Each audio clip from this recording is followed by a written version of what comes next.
안녕하세요. 저희 미친 신호 때문에 너무 화가 났었는데 역시 눈이는 진리인가 봅니다. 똑같이 해주니 부들부들 떠는데 이번 기회에 절연도 하게 되고 저는 너무 좋네요. 제 여동생은 골드미스입니다. 나이는 30 중반이고 결혼은 안 했어요. 사업이 너무 잘 풀려 20대 후반부터 30대 초까지 정신없이 일을 하다 보니 결혼은커녕 제대로 된 연애 한 번 제대로 못했고 그나마 사귀었던 남자가 바람을 피워 제 동생한테 큰 상처를 주었기 때문에 그 후유증인지 제 여동생은 결혼하지 않겠다고 선언했습니다.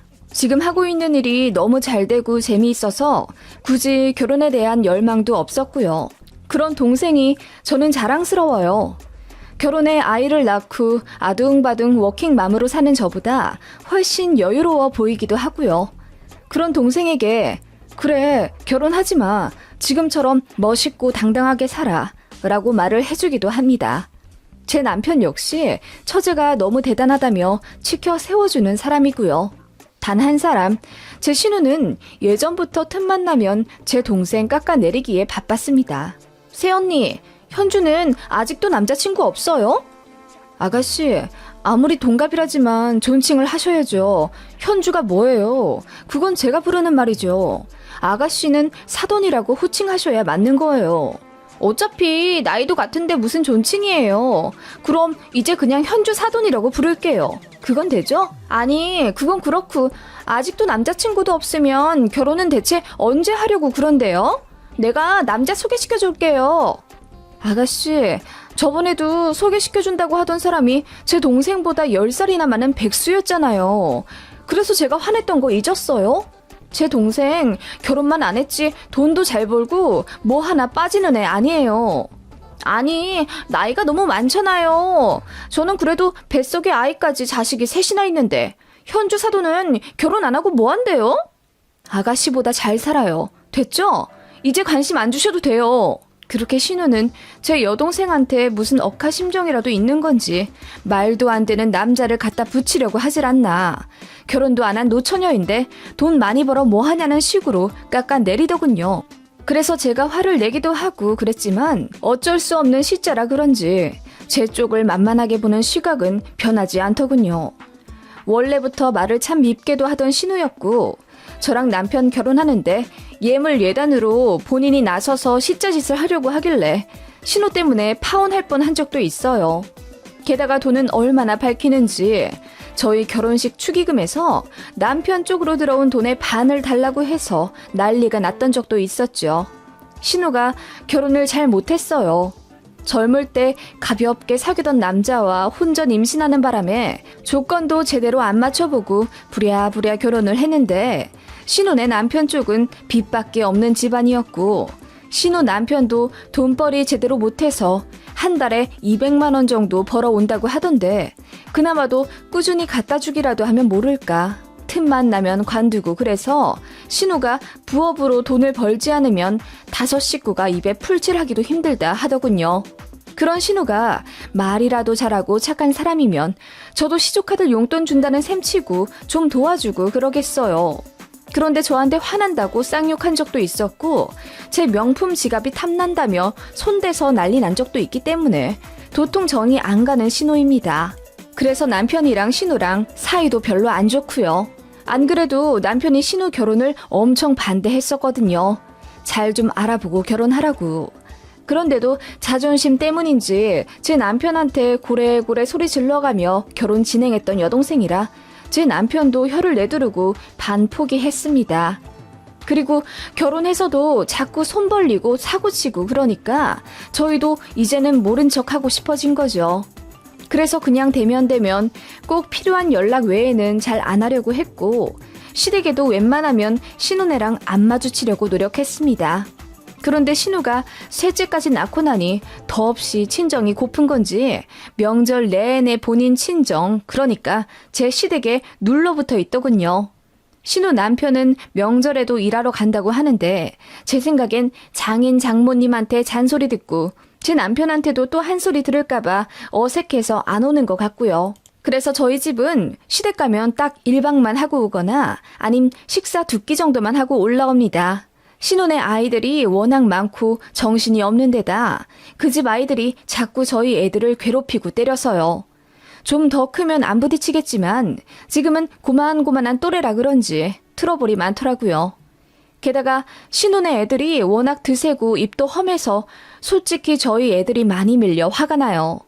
시조카들도 그냥 신호 닮은 듯 하더라고요. 어느 명절날 그렇게 시댁에서 모두가 모인 어느 식사 시간이었습니다.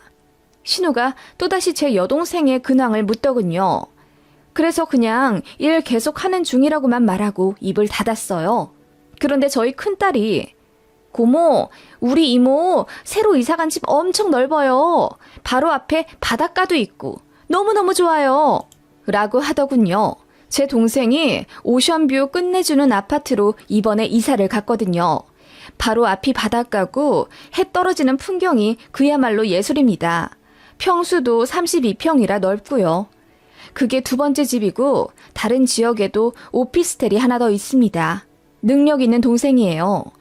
그래서 새로 이사한 아파트로 저희 가족 모두 놀러 간 적이 있는데 바로 앞에 넓게 바다가 보이고 엘리베이터 타고 내려가 조금만 걸으면 해변이 나와서 아이들이 너무너무 좋아하더라고요. 그래서인지 아이들 인상에 깊게 남은 듯 했고요. 그렇게 저희 딸이 입에 침이 마르도록 자기 이모집 자랑을 하더라고요. 그 말에 신우가 눈이 휘둥그레해지며 아니, 현주 사돈이 그 동네에 집을 샀다고? 거기 새로 개발되는 곳이라 엄청 비싸다고 들었는데 하며 놀라더라고요. 그러더니 집을 어떻게 샀냐? 융자도 하나 없냐? 어떻게 혼자 사는 여자가 30평대 신축을 구매했냐? 너무 사치 부린다 어쩌고 저쩌고 하면서 선 넘는 발언들을 하더군요. 그래서 나중엔 대꾸도 안 했습니다. 워낙 질투도 오지랖도 넓은 신우라 입을 열면 열수록 제 기분이 나빠지는 말을 많이 했거든요. 그냥 그렇게 그 얘기는 끝난 줄 알았어요. 설마 제 여동생 집에 대해 계속 관심을 갖고 있을 거라고는 전혀 상상도 못했죠. 그렇게 몇 개월 지났을까? 여름 휴가철이 다가왔고 마침 제 동생 휴가에 맞춰서 동생 집에 놀러 갔다 왔어요. 제 동생 집 앞 해변에서 다 같이 찍은 사진이 다들 행복하게 잘 나와 마음에 들어서 제가 까똑 프로필 사진으로 해놨었는데 신우가 그걸 보고 전화를 했더라고요. 해변 보니까 그 신우네 집 근처인 것 같은데 거기 놀러 간 거냐면서 계속 물어보더라고요. 그러더니 저보고 숙박비가 안 들어 좋겠다고 부러워하더군요. 자기네들도 애들 데리고 바다 한번 가보려고 하는데 성수기라 웬만한 펜션들 전부 1박에 40에서 50만 원 정도 하니까 어디 움직일 엄두가 안 난다고 하면서요. 게다가 그 집 고모부가 요즘 벌이가 시원찮다고 들었거든요. 애들 데리고 어디 놀러 갈 만큼 자상하고 가정적인 성격도 아니고요. 거의 신우 혼자 독방 육아하다시피 하는데 그래서 그런지 저희 놀러 갈 때 같이 끼어가려고 하고 그랬어요. 저도 몇 년간은 같이 다녔죠. 그런데 진짜 지갑 한 번 안 열더라고요. 저희가 숙박비 다 내게 하고 식당에서 밥 먹을 때도 신혼에는 정말 비싼 메뉴 추가해서 엄청 먹고는 계산할 때는 쏙 빠져요. 뭐 돈이 여유가 없어서 그럴 수는 있겠지만 신혼애한테 돈 쓰기 싫어진 결정적인 이유가 있어요. 신혼애 애들이 목이 마르다고 해서 다 같이 편의점에 갔는데 저랑 남편은 주차 문제 때문에 잠깐 자리를 비워서 저희 애들을 신우한테 맡겼거든요. 그렇게 신우가 애들 데리고 편의점에 갔다 왔는데 저희 애들이 울고 있는 거예요. 왜 그러냐 했더니 고모가 저희 애들 음료수는 안 사줬다더군요. 엄마 아빠 오면 카드 달라고 하라면서 자기네 애들 것만 계산을 했던 거예요. 저희가 휴가 때마다 혹은 무슨 기념일 있을 때마다 돈 쓴 것만 몇백인데 고모로서 조카들 음료수 2, 3천 원 아까워한다는 게 말이 되나요? 그래서 그때 엄청 싸웠고 신우네랑 영 끊는다 난리였습니다. 그때 신우가 엉엉 울면서 자기가 요즘 궁핍해서 이성을 잃었다고 용서해달라고 빌어서 그냥 넘어갔던 일이 있었고요. 그치만 그 일 이후로 절대 신우네랑 어디 놀러 안 갑니다. 눈치 없는 건지 양심이 없는 건지 그래도 신우는 여름마다 저희한테 컨택해서 같이 어디 가려고 기회를 엿보고 있었고요. 아무튼 그런 신우가 저희 놀러 간 곳을 엄청 궁금해 하더군요. 그래서 가보니까 물도 더럽고 민박집이나 펜션도 많이 떨어져 있어서 애들 새 때리고 놀만한 데는 아니었다고 대충 둘러대며 신우 관심을 끊으려 했어요. 그런데 며칠 뒤 정말 상상도 못할 일이 펼쳐진 거죠.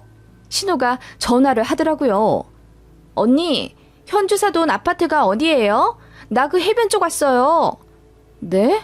아, 거길 가셨어요? 아, 그럼 잘 놀다 가세요. 아니, 언니, 아파트랑 동호수 좀 알려줘요. 나 냉장고에 넣을 짐이 많아서 빨리 들어가야 돼. 뭐라고요? 제 귀를 의심했어요. 신우가 제 여동생 사는 아파트에 가야겠다며 전화로 동호수를 닥달하더라고요. 이게 지금 말이 되는 일인가 싶어서 머리가 하얘지더라고요. 그게 지금 무슨 말이에요? 제 동생 집을 고모가 왜 가요? 아니, 지금 혼자 산다면서요. 그럼 집도 넓겠고 휴가철에 가족이 좀 쓸 수도 있는 거죠. 오빠네도 저번에 묵었다면서요. 그건 제 동생이니까 그렇죠. 고모는 제 여동생이랑 상견례랑 결혼식 때 본 게 다잖아요. 사돈도 가족은 가족이죠. 언니, 무슨 말을 그렇게 섭하게 해요? 그리고 이런 기회로 더 친해질 수도 있는 거죠. 왜 감추세요? 혹시 현주 사돈 남자랑 동거해요? 난 상관없으니까 언니. 아무튼 빨리 동호수 좀 말해줘요. 지금 집에 있어요, 현주 사돈? 아니다. 그냥 전화번호를 저한테 좀 넘겨주세요. 뭐라고요? 아니, 이거 말도 안 되는 일이에요. 그리고 제 동생 지금 집 비웠어요. 다른 집안 가 있어요. 황당한 소리 그만하시고 거기서 노시려면 정상적으로 숙박 잡고 노시든지 하세요. 이런 일로 저도 당황스럽게 하지 마시고요. 끊을게요. 하면서 제가 통화를 그만하려고 하니 신우가 난리를 치면서 남편도 없이 자기 혼자 애새 때리고 무작정 왔는데 지금 성수기라 잘 곳도 없고 당장 김치며 고기며 다 사와서 상하기 전에 냉장고에 넣어야 하는데 이걸 어쩌냐면서 화내더라고요. 그래서 그건 알아서 하는 거라고 저도 소리를 질렀죠. 그랬더니 자기는 무조건 제 동생 집에 가서 새밤을 자야겠대요. 그럴 생각으로 숙박도 안 잡고 온 거라면서 무조건 알려달라 하더군요. 집 비웠다면서요. 그럼 비번만 좀 알려주면 되겠네. 아니, 이런 좋은 집에 혼자 살면서 가족들한테 양보할 생각도 없이 분양받았대요? 이런 좋은 바닷가 근처에? 현주 사돈은 언니랑은 생각이 다를 수도 있잖아요. 그러니까 내가 통화를 할게요. 전화번호 빨리 줘요. 나 급해요. 지금 상황이 말도 안 되는 거 알죠? 어떻게 새언니의 동생 집에 가서 3박을 할 생각을 해요? 게다가 저도 없는데. 언니, 진짜 너무하네요. 아니, 사실 나 전부터 기분 나빴어요. 이런 경우는 언니가 먼저 좀 센스 있게 언니 동생한테 말 좀 해놔야 하는 거 아니에요? 무슨 말을 해놓으란 얘기예요? 제 사정 뻔히 아시잖아요. 제가 저번에 새언니한테 사돈 아파트에 대해서 이것저것 물어보고 그쪽으로 저도 휴가 가고 싶다고 말 넌지시 건넸으면 언니가 알아서 언니 동생한테 말을 좀 해놔야죠. 신혼의 가족 좀 휴가 때 묵게 해달라고요. 네? 뭐라고요? 어이가 없는 신우 말에 제가 헛웃음을 쳤습니다. 신우는 제 반응도 아랑곳 않고 시조카들 생각해서 어서 제 동생 전화번호 좀 넘겨달라 애원하더군요. 제가 눈에 흙이 들어가도 절대로 안 된다고 하고 끊었습니다. 그랬더니 부재중 전화가 빗발치더니 나중엔 카톡으로 온갖 쌍욕까지 날라오는 거예요. 자기 어떡하냐면서. 애들한테 큰소리치고 여기까지 차 끌고 2시간 반이나 달려왔는데 서러워 죽겠다면서 다시 돌아가면 시부모님한테 전부 다 이럴 거라고 난리를 치더군요. 그렇게 좀 잠잠하나 싶더니 몇 시간 뒤에 제 동생한테 전화가 왔어요. 언니네 신우가 나랑 통화 좀 하고 싶다고 우리 회사 CS로 전화가 왔어. 뭐라고? 정말 까무러치는 줄 알았습니다. 신우가 제 동생 회사 이름을 알거든요. 저랑 전화 끊고 씩씩거리면서 인터넷으로 서칭을 했나 봐요. 그랬더니 제 동생네 회사 고객센터로 전화를 해서는 대표를 바꿔달라 난리를 쳤나 봐요. 제가 제 동생한테 정말 미안하다면서 간략하게 얘기를 해줬어요. 신경 쓸 필요 없다면서요.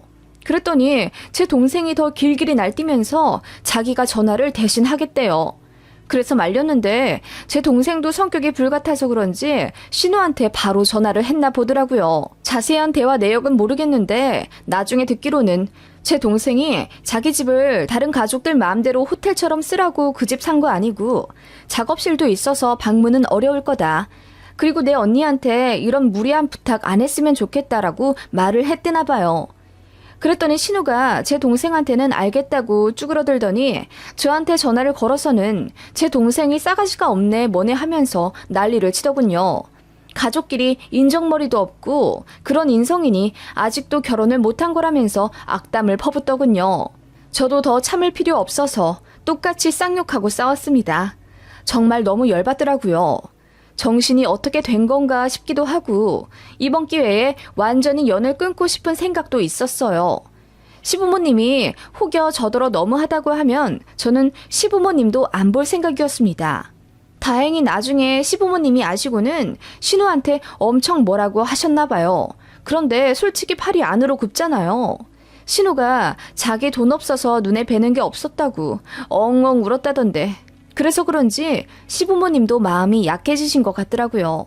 그냥 앞으로 얼굴 보지 말고 사는 걸로 마무리하자라고 시댁에서 그러더군요. 저는 솔직히 너무 열이 받았고 복수하고 싶다는 생각이 들었어요. 본인도 황당함을 느껴야 할 것 아니에요.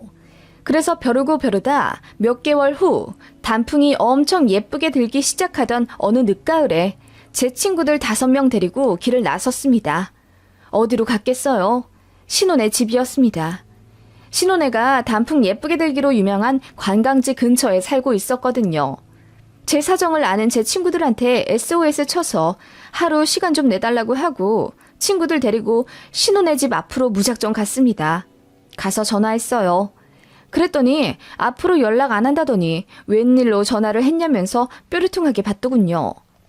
고모, 그땐 미안했어요. 맞아요. 가족끼리인데 너무 정이 없었죠. 라고 했더니 신우가 웃더라고요. 그러더니 뭐 그럴 수도 있죠. 괜찮아요. 언니 반성 많이 하셨나 봐요. 그럼 저희 가족 다음 여름쯤에 사돈네 놀러 가도 되는 거죠?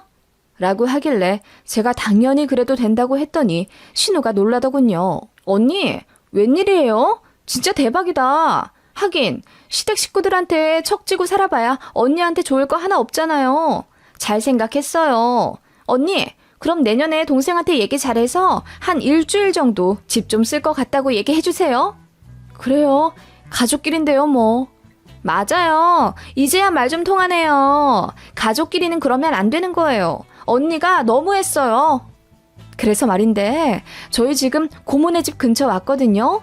단풍 예쁘게 들어서 구경 왔어요. 제 친구들이랑. 네? 그럼 잘 보다 가세요. 고모, 우리 총 5명인데 오늘 고모네 집에서 좀 자고 가도 되죠? 네? 아니 그게 무슨 말이에요? 신우가 어안이 벙벙한지 대답도 제대로 못하더군요. 저는 계속 이어 말했어요. 친구들이랑 무작정 왔는데 단풍이 너무 예뻐서 여기서 1박하고 주말 내내 놀아야겠다고 했더니 신우가 그럼 호텔을 잡으라고 하더군요. 그래서 제가 신우가 하던 대로 똑같이 말했어요. 가까운 신우네 집이 있는데 무슨 숙박을 잡아요. 고모도 그때 그랬잖아요. 뭐하러 펜션 잡냐고.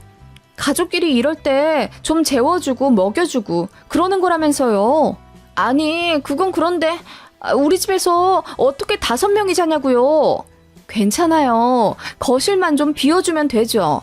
가족끼리인데 뭐 어때요? 저희 지금 갈게요. 아니요, 언니!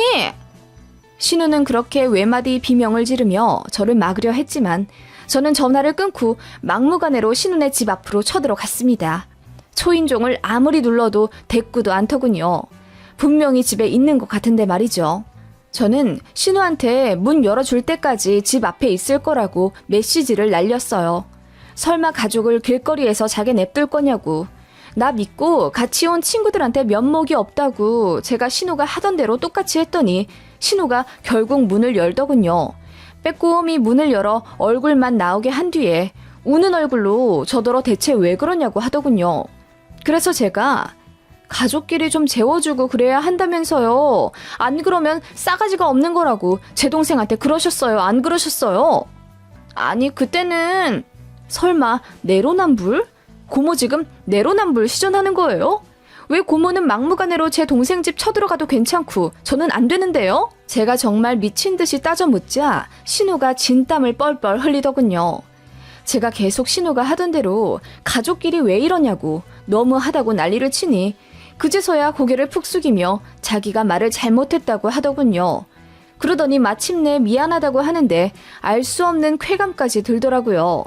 기어 들어가는 목소리로 사과하는데 이제 됐다 싶어서 말했죠. 다시는 선 넘지 말라고요. 무례한 걸 똑같이 느껴봐야 알겠냐고. 좋게 말할 때 잘 알아들었으면 서로 기분 안 상하고 적당히 넘기지 않았겠냐고 제가 따졌어요. 그랬더니 고개를 푹 숙인 채 아무 말도 못하더군요. 다신 저한테 그러지 말고 제 동생 전화번호도 지워버리라고 했어요. 제 동생이 결혼 안 했다는 이유로 이렇게 사돈한테 무시당할 만한 사람 아니고 한 번만 더 연락하면 제가 그때는 정말 가만히 있지 않을 거라고. 오늘 내 친구들 데리고 고모네 집 쳐들어온 거 보면 모르겠냐고. 저도 한 또라이 하는 성격이라고 쏘아 붙이듯 말하고 나왔습니다. 속이 시원하더군요. 몇 년 동안 신우한테 당하고 살았는데 뭐하러 참고 살았는지 몰라요. 잘해줘봤자 하등 소용없는 인격한테는 그냥 눈이가 최고였던 것을. 저는 그날 친구들이랑 단풍 구경 잘하고 사진도 실컷 찍으며 놀다 올라왔고요.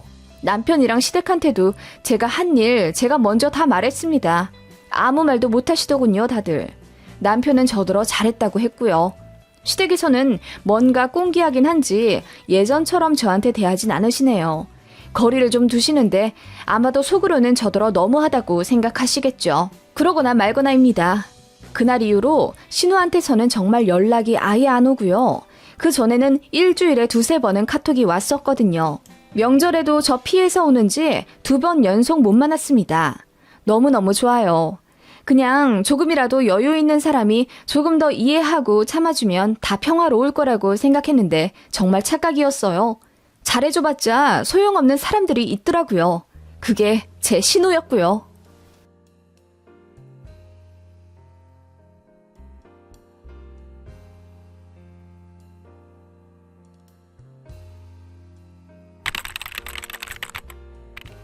날이 추워지기 시작하니 저희 친정엄마가 쓰러지셨던 그날이 떠오르네요.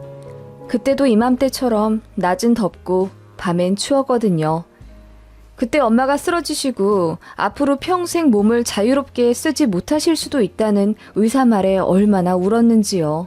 안 그래도 만신창이인 제 몸과 마음을 이기심으로 짓밟아버린 시어머니에게 크게 실망하고 상처받았던 계기가 되기도 했고요. 시간도 많이 지났고 시어머니도 꽤나 반성한 게 눈에 보이는데 이제는 마음 풀라고 하는 사람들도 있어요. 그런데 저는 좀처럼 제 시모께 살갑게 대하고 싶은 생각이 전혀 안 드는데 제가 너무한 건가요? 여러분의 생각이 궁금해서 글을 한번 써봅니다. 저희 친정엄마는 아주 건강했던 분입니다. 주말마다 교회 봉사도 다니시고 평일에는 친구 그리고 큰이모랑 운동도 여러 개 다니세요. 수영, 탁구, 마라톤 등 활동적인 분이십니다. 사실 원래는 집이 제일 편하셨던 분이세요. 평생 가정주부셨는데 친정아버지 돌아가시고 나서 홀로 되신 이후로 심각한 우울증에 시달리셨고 약도 2년인가 복용하셨습니다. 무기력증에 며칠간은 밥도 제대로 드시지 못하시고 누워만 계신 엄마를 보며 저희 남매는 또 한 번 초상을 치르게 될까봐 얼마나 눈물을 흘렸는지요. 그런 저희 모습이 불쌍하다 생각하셨는지 어머니는 자리를 훌훌 털어 일어나시고 그 다음부터 억지로라도 몸을 움직여 활동을 하셨어요. 물론 하루아침에 사람이 변할 수는 없고 이런저런 일도 많았지만 어쨌든 약 10년 전부터 엄마는 쭉 활동적으로 사셨습니다. 그런 엄마의 모습에 안심할 때쯤 저도 결혼을 하게 됐었죠. 시어머니는 처음부터 저를 마음에 안 들어 하셨어요. 홀 어머니라서 제 남편이 장모님을 모시게 될까봐 엄청 걱정하셨는지 첫 인사자리랑 상견례에서 무례하게 물어보시더라고요. 나중에 나이 먹으면 어떻게 하실 거냐고.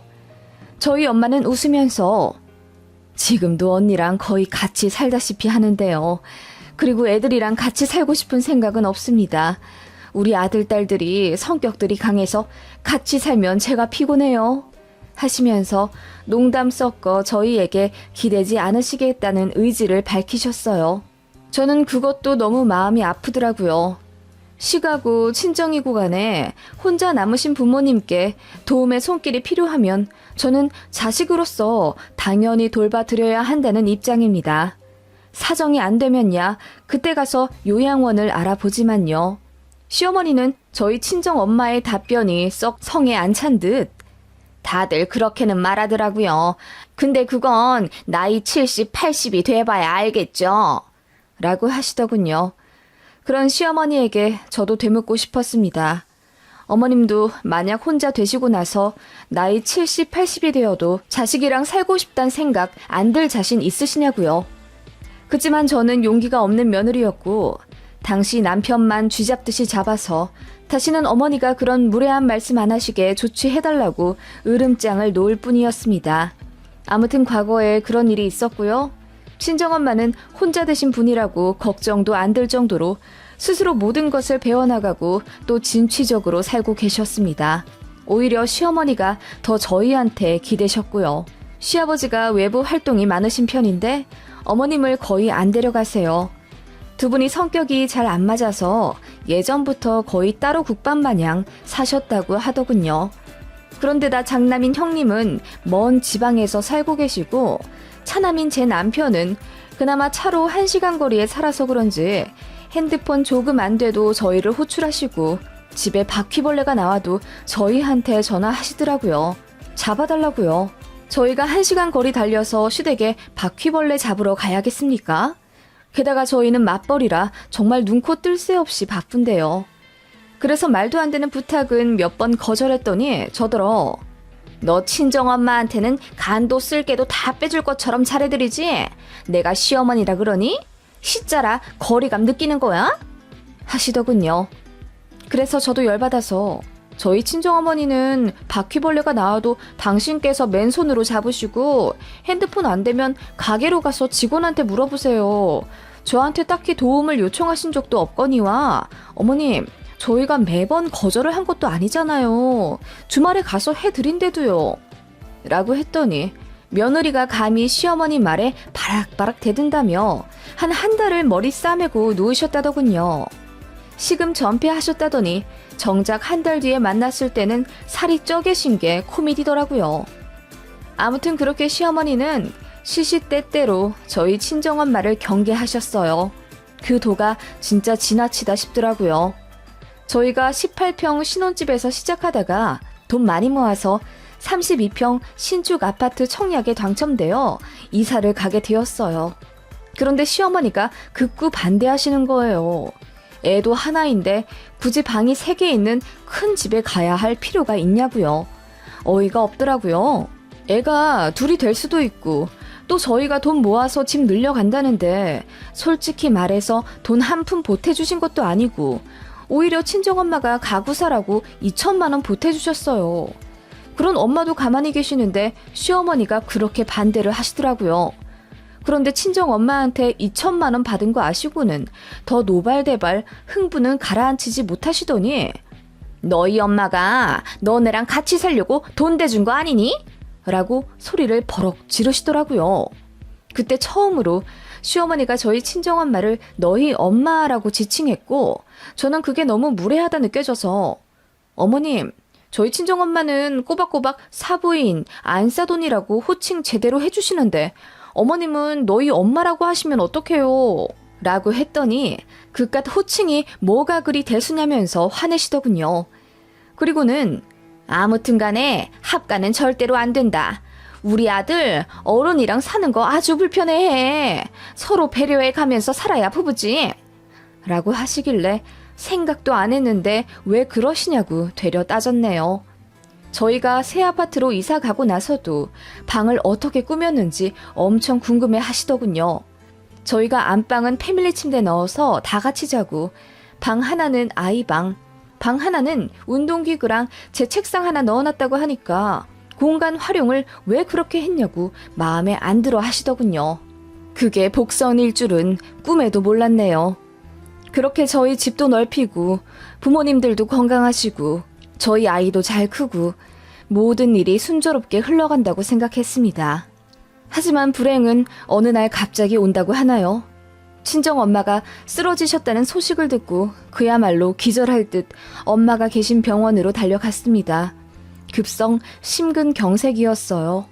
전조 증상도 없으셨다더군요. 그리고 쓰러지시면서 하필이면 옆에 보도블럭 모서리에 부딪히셔서는 피도 많이 흘리셨고 목뼈도 다치셨다고 했어요. 스텐스 시술로 급한 불은 껐지만 머리랑 목뼈 다치신 게 더 심각했고 피를 많이 흘리셔서 의식도 빨리 찾지 못하셨어요. 수혈도 받으실 만큼 위급한 상황이었고 의사는 어머니 연세가 있으셔서 그런지 무의식 중이지만 회복이 딱히 빠르지가 않다고 하시더군요. 머리 다친 건 MRI 찍었는데 딱히 큰 이상은 없어 보이는데도 엄마가 근 일주일을 깨어나지 못하시는 바람에 저는 정말 아빠를 이어 엄마도 이렇게 잃는구나 싶었어요. 그러다 기적적으로 깨어나셨고요. 병원에 입원도 오래 하셨고 목뼈 다친 것과 한동안 피가 순환되지 못해 뇌에 산소가 가지 못했던 후유증으로 엄마는 왼쪽 팔과 왼쪽 다리 쓰시는 걸 불편해 하셨어요. 엄마는 당신이 오른손잡이인데 다행히 왼쪽이 고장이라며 농담을 하실 정도였지만 솔직히 제가 봤을 때 엄마는 휠체어도 제대로 못하실 것 같은 심각한 상태였습니다. 그래도 재활치료 열심히 받으시더군요. 그런 엄마 응원하며 저도 하루하루 마음 졸이며 살고 있었습니다. 시어머니는 처음에는 저희 엄마 쓰러지셨다는 소식에 엄청 놀라셨어요. 그러면서 병원비 하라고 100만 원도 보내주시고 전화도 자주 해주시곤 했습니다. 그런 시어머니께 저는 참 감사했었어요. 아무리 그래도 사부인이라 걱정을 해주시는구나 싶었고 사람이 아플 때 어떻게 대하느냐에 따라 평생 인연 나뉜다더니 저도 어머님께 서운했던 것들이 그렇게 눈 녹듯 풀리는구나 싶을 정도로 감동받았습니다. 그런데 전화가 오면 올수록 이상하다 싶었어요. 그 걱정이 아니신 것 같은 거예요. 팔다리 못 쓰시는 것에 대해 진행 상황을 세세하게 여쭈시는 것도 모자라 퇴원 후 거처에 대해서도 집요하게 물으시더군요. 저에게는 남동생이 있고 결혼 앞두고 있는 대학 교수입니다.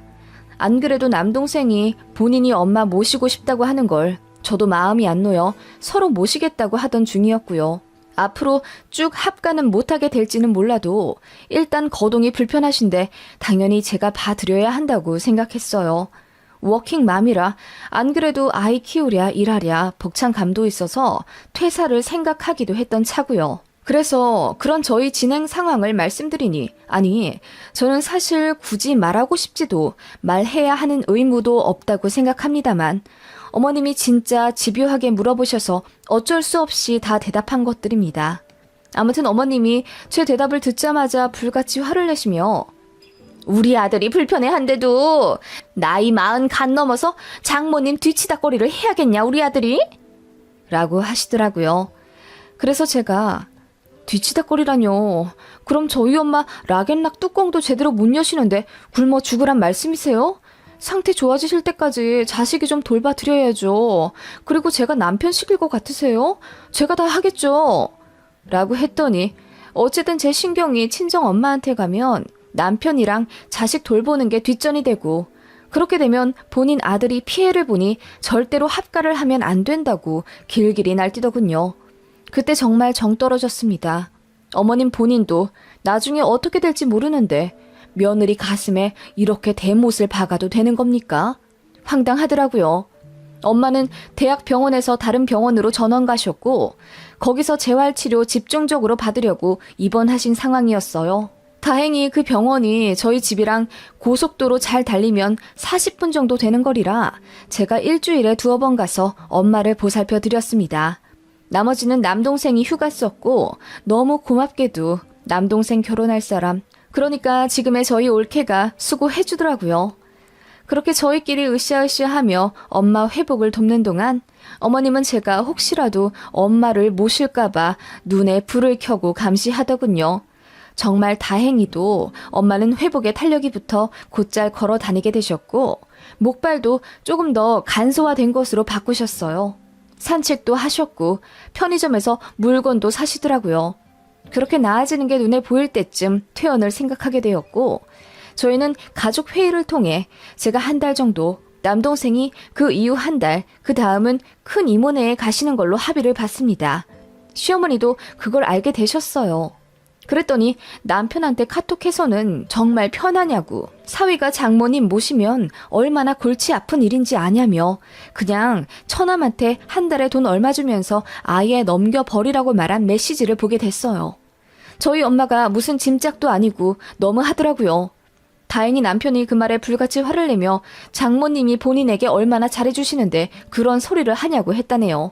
그런데 퇴원 일주일 앞둔 어느 날 대뜸 어머님이 전화하셔서는 1톤 트럭으로 짐 좀 보냈다고 받아서 올리라고 하시더군요. 제가 너무 놀라서 무슨 짐을 1톤 트럭 가득 차게 보내시냐고 했더니 시댁에 놓을 자리가 없어서 너희 집에 좀 놔두려고. 너희 작은 방 하나 남는 거 있지 않니? 거기다가 좀 놔둬라. 내가 언제 시간 맞으면 찾아갈란다 하시더군요. 보니까 용달로 어머님 낡은 화장대, 자개 옷장, 옛날식 커다란 미싱기 같은 걸 바리바리 보내시더라고요. 심지어 거미줄이 막 쳐져 있는 골동품 같은 거요. 이걸 왜 안 버리고 저희 집에 놔두시냐 하니 버리긴 아까운데 시댁엔 자리가 없어서 거기 잠깐 두는 거라며 어차피 방 하나 남는데 거기다 두면 되지 않느냐고 버럭 화를 내시더군요. 일단 용달은 내려야 하니 어머님 말씀대로 작은 방에 넣어놓긴 했는데 발도 들이지 못할 정도로 꽉 차더라고요. 제가 너무 열받아서 시어머니께 곧 엄마 모셔야 할 방에 어머님 물건 가득 넣어놓으라 하시면 저더러 어쩌라는 말씀이세요? 라고 했더니 바로 끊으시더군요. 어이가 없어서 그거 사진 찍어 남편에게 전송하고 그대로 용달 다시 불러 시댁에 보냈어요. 시모한테 계속 전화 오는 거 다 거절했고요. 저도 시모한테 며느리 노릇 하기 싫더라고요, 이제. 남편한테 엄마 일로 미안한 마음은 있었지만 남편도 자기 엄마가 너무한 거 아니까 저한테 꼼짝 못했고요. 그러다가 대박 사건이 터졌죠. 큰 이모님께 전화가 왔어요. 네 엄마한테 네 시어머니가 전화를 했다더라. 나이 들어서 자식 도움받는 거 보기 안 좋지 않냐면서 딸내한테 신세질 생각하지 말랬다더라. 내가 다 어이가 없어서 따질랬더니 네 엄마가 그러지 말라고 말리는데 아니 아무리 생각해도 어이가 없어서 말이야. 무슨 그런 사돈이 다 있다니? 아니 안 그래도 애들한테 신세 안 지려고 최선을 다해서 재활치료받는 사람한테 너무한 거 아니야? 그래서 내 동생이 뭐 너네 집에 눌러 살겠대? 내 동생 내가 책임져. 황당해서 원! 라고 이모가 울부짖으며 말씀하시는데 저는 그야말로 눈이 뒤집혀지더군요. 엄마한테 전화해 사실이냐고 물으니 그렇긴 하지만 굳이 따지진 말라면서 아픈 본인 잘못이라고 하시는데 눈물이 나더라고요.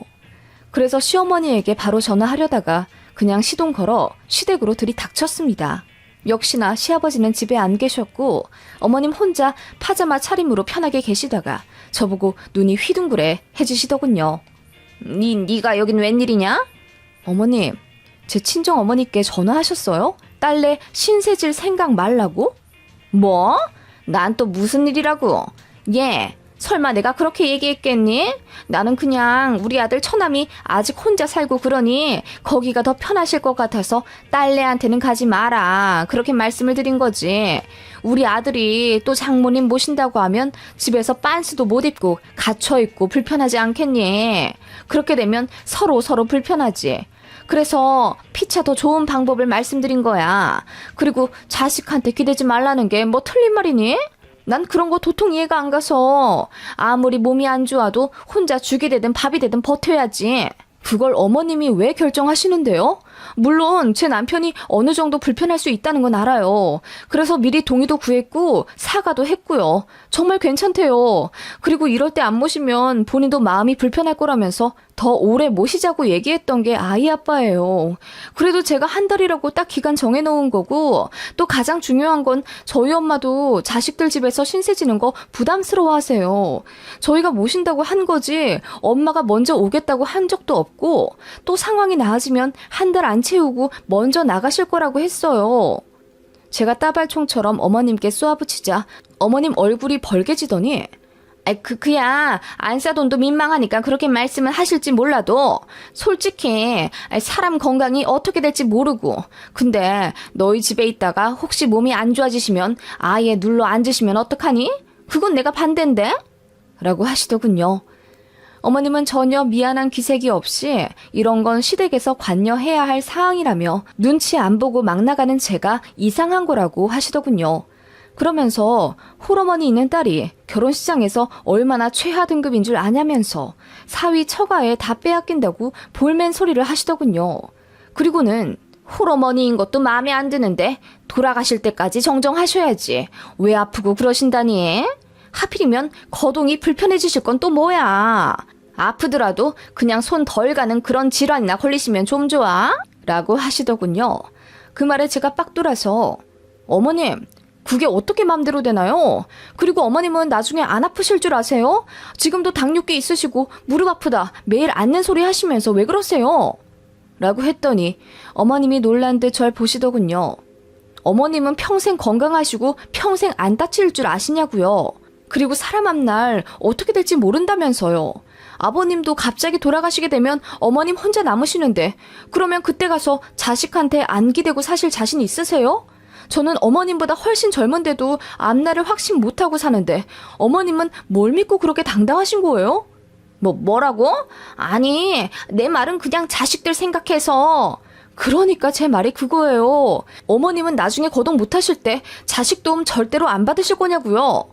아니, 무슨 그렇게까지 너는 극단적으로 말을 하냐. 극단적으로 말씀하신 건 어머님이시잖아요. 제가 언제 저희 친정어머니 평생 모신다고 했어요? 상황이 좀 그러니까 집에 좀 모시겠다는 건데 왜 그러세요? 제가 소리를 빽 지르자 어머님이 슬금슬금 뒷걸음질 치시더군요. 저는 그렇게 할 말 다 했지만 어머님은 제 말에 대답도 안 하시고 저더러 너무 한다는 말만 반복하시고 피해자 코스프레 하실 뿐이었습니다. 어이가 없었지만 그냥 그렇게 저도 할 말 다 한 걸로 애써 기분을 풀었죠. 어머님이랑은 이제 다시 연락하고 싶지도 않고 이번에 작은 방에 어머님 물건 용달 부른 일을 계기로 제 남편도 많이 화가 났기 때문에 앞으로 연을 끊고 살아도 자기는 저한테 며느리 노릇 절대 안 바랄 거라며 제 마음을 알아주더군요. 그렇게 두어 번의 명절을 보냈을까? 엄마는 저희 집에서 3주 정도 계시다 남동생 집으로 가셨고 불편하시다며 2주 만에 댁으로 돌아가셨어요. 혼자 계셔도 틈틈이 저희 자식들과 이모, 조카들의 도움을 받으며 전혀 불편함 없이 회복을 위해 노력하셨습니다. 저희 어머니는 한의원도 부지런히 다니시고 재활 치료도 누구보다 열심히 받으셨어요. 덕분에 거의 80% 신경이 돌아왔고 뛰지만 못할 뿐